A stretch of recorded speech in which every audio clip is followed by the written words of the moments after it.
За нэгэнт өрийн удирдлага ярьж эхэлсэн юм чинь Монгол Улсын 2024 оны нэгдсэн төсвийн гүйцэтгэлд хийсэн аудитын тайлангаас энэ орон нутгаас гаргасан үн цастай холбоотой тодорхой асуултуудыг асуух гэсэн юм а. Тэгэхээр ерөнхий аудитор Магнас Сүрэн байгаа мó? Магнас Сүрэн даргын хувьд бол энэ бол анх удаа бас одоо энэ шинэ ажил томилогдсноос хойш энэ улсын төсвийн гүйцэтгэлийг оруулж ирж байгаа ийм хариуцлагатай цаг үе байгаа даа. Тэгэхээр Магнас Сүрэн дарга бас өөрөө байвал сайн байна.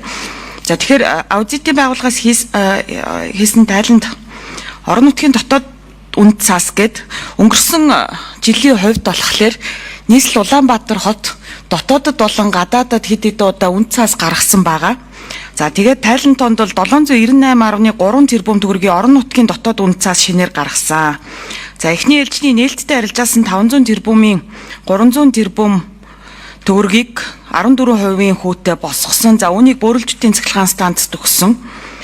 За мөн одоо 13% хүүтэй босгосон 100 тэрбумыг зам засвар арчилгаанд зарцуулсан. 12% хүүтэй 100 тэрбум төгрөгийн бондыг бас мөн зам засвар арчилгаанд зарцуулсан. За мөн дээрэс нь ахаад нэмэлтээр 300 орчим тэрбум төгрөгийн бонд босгосон. Нийлбэр дүнгээрээ хүүгийн төлбөрт 33.4 тэрбум төгрөг төлсөн гэж байна. За тэгээд дотоодын зах зээлээс 1.5 жилийн богино хугацааны арилжааны нөхцөлтэй 13 хүртэлх хувийн хүүтэй үн цаас гаргаж зам засвар арчилгаа батарей урамтлуурын станц барих төсөл арга хэмжээг санхүүжүүлэхээр төлөвлөсөн өрийн удирдлагын тухай хуулийн 6 дугаар зүйлийн 6-гийн 4-ийн 3, 6-гийн 4-ийн 4 дахь заалтуудтай нийцээгүй үр үүсгэж бий болгосон хөрөнгийг үр ашигтай захиран зарцуулах зарчмыг алдагдуулсан гэж аудитын байгууллага дүгнжээ. За тэгээ өнгөрсөн 100 хийгдсэн зам засварын асуудлууд бол нэлээд иргэдийн шүүмжлэлийг дагуулсан эдгээр ажилтай холбоотой яг бодит одоо шаардлагууд дүгнэлтүүд бас юу байна гэдгийг аудитын байгууллагаас асууя. За гадаад үн цаасны хувьд 1.7 ихт найдын гадаад үн цаасыг 7.75% үүтэй босгосон байгаа. За үүнийг бол одоо self deed төслийг санхүүжүүлнэ гэж анх оруулж ирсэн.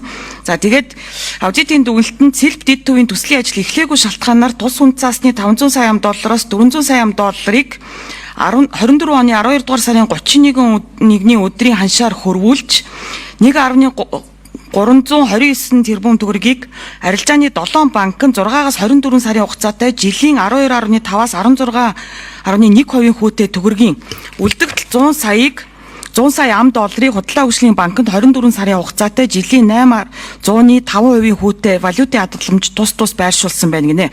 За тэгэхэд айгүй ноцтой дүгнэлт. Хурал даргалагчаа дахиад 1 минутаа нэмээд авчдаггүй. За 1 минутаа нэмээд.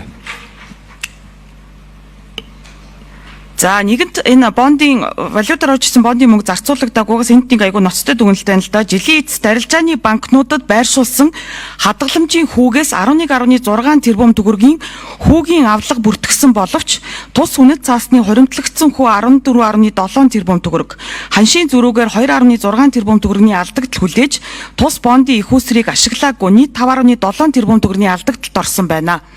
За үүн дээр аудитын байгууллага тодорхой дүгнэлт хэлмээр байна. За мөн Монгол банк энэ хөрөнгийн удирдлагыг хэн хийж байгаа юм бэ? Яагаад ийм 24 сар хүртэлх хугацаатай бас одоо хадгаламжинд байршуулад байгаа юм бэ гэдэг асуулт байна. За тэгээд нийслэл одоо энэ дээр бас тайлбар хиймээр байх юм. Жаргалан гишүүний асуултанд хариулъя. Үндэсний аудитын газар Наран Чимэг. За бид Монгол Улсын нэгдсэн төсвийн гүйцэтгэлийн тайланд орон нутгийн энэ бонд гадаад зээлтэй холбоотой асуудлыг бол сая гишүүний уншсанаар бид дүгнэлт гаргацсан. За тайланда одоо энэ зээлийн ашиглалт зээлээр санхүүжиж байгаа төсөл хөтөлбөрийн мөнгө урсгалыг бодиттой төлөвлөж зөв ашиглаж авах талаар одоо зөвлөмжийг бол сангийн сайд болон холбогдох төсвийн ерөнхийлөнд захирагч нарт дүгнэлтээ өгөөд аудитын тайланд тусгацсан байгаа. За нийслэлд хэрэгжиж байгаа зам та холбоотой бусад асуудлаар бол манай нийслэл дэх төрийн аудитын газар гүйцэтгэлийн аудит хийж байгаа. За энэ тайлан холбогдох байнгын хороонд нь тайлан гараад усны дараа хөргүүлнэ. За тэгэхээр дүгнж хэлэхэд нийслэл 500 сая $ын бонд гаргасан. За тэр бондынхоо мөнгийг бол 24 сар хүртэлх хугацаатайгаар нийт 7-8 арилжааны банкнд байршуулсан байна. Гэхдээ хүүний алдагдлын улмаас тус хөрөнгийг одоо зөв зохистой оновчтой ашиглаж чадаагүйгийн улмаас хүүгийн алдагдал нийт 5.5 7 тэрбум төгрөгийн алдагт хүлээсэн гэж аудитын байгууллагаас л дүгнсэн байна гэж одоо нийцэд нь дүгнж болохоор байна. Тэгээд цаашдаа бол одоо бид нар улсын төсвийн гүйцэтгэл хилцэхдээ энэ нэгдсэн төсвийн гүйцэтгэлтэй хилцээд тэгээд орон нутгийн төсвүүд дээр байгаад байгаа энэ алдаа завхарлуудыг тухай бүр бас улсын хурал авч хилцэж явахгүй л нийслэл гэдэг байгууллагч нь ерөөсөө баг улсаасаа илүү том төсөл хөтөлбөр хэрэгжүүлдэг нийслэл дээр явж байгаа 24 мега төсөл нь нөгөө улсынхаа 14 мега төслөөс илүү том дүнтэй илүү одоо тийм алдаа завхралтай ийм дутагдaltaй ийм төсвүүд яваад байна гэдгийг бол зүгээр хэлхийг хүсэж байна. Баярлалаа.